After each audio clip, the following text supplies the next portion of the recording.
Hello guys! Today's mini vlog, samahan nyo akong magluto ng creamy pasta. Tara na't magisa-gisa na tayo ng bawang na may kamatis.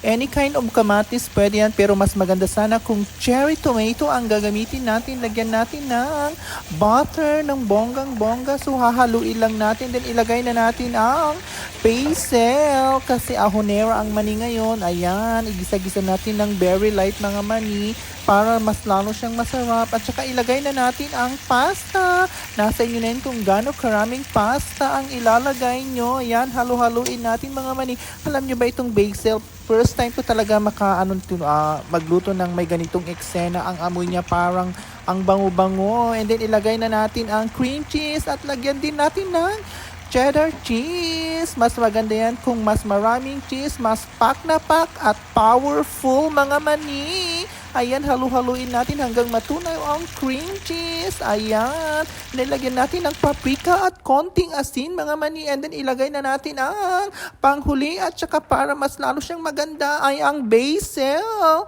Ayan, o diba, ang bilis-bilis lutuin. Dagdagan pa natin ng cheese mga mani.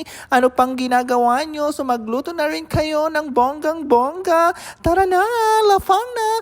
Please like, share, and comment. Bye! Chup-chup, mwa-mwa!